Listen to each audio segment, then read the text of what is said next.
আমাদের দেশের শীর্ষনীয় উলামায়ে কেরাম এবং সকল ছাত্র জনতার বক্তব্য একটাই। আমাদের মামুনুল হক সাহেব দামাত বরকাতুহু আলিয়া বলেছেন যে দেশের ভিতরে মানুষ মাজলুমিত হবে, মানুষদের উপরে জুলুম করা হবে, আর হেফাজতে ইসলাম ঘরে বসে থাকবে। এটা কখনো হয় নাই, এখন হচ্ছে না, আর কখনো হবে না ইনশাআল্লাহ।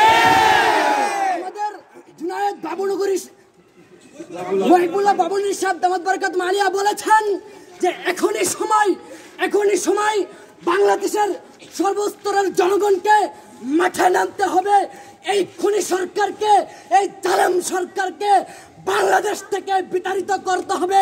আমাদের হেফাজত ইসলাম মাঠে নেমেছে, চরমোনাই মাঠে নেমেছে, বাংলাদেশের সর্বস্তরের জনগণ মাঠে নেমেছে, বাংলাদেশের সকল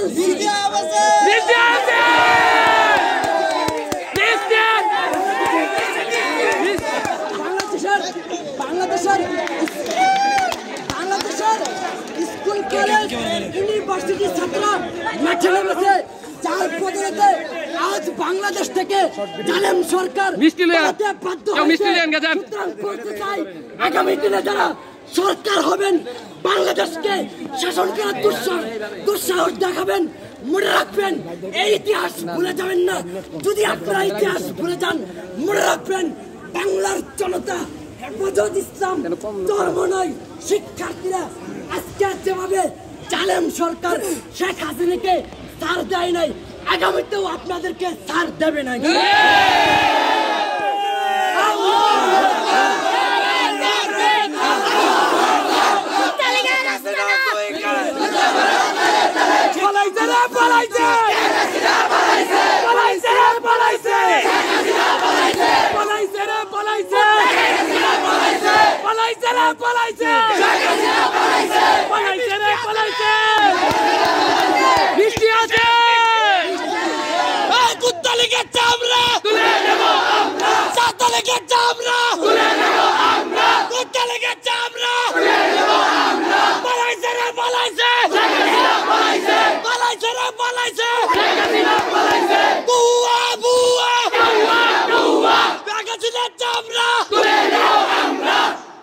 সাদ্দামের চামড়া আমার ভাইয়ের রক্ত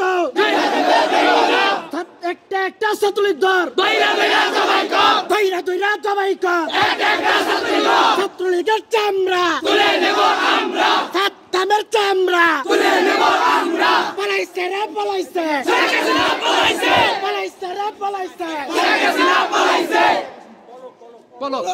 পলকের চামড়া প্রতিমন্ত্রীর চামড়া ব্যারিস্টার সুমনের চামড়া আওয়ামী লীগের দালালেরা একটা একটা আওয়ামী লীগ দর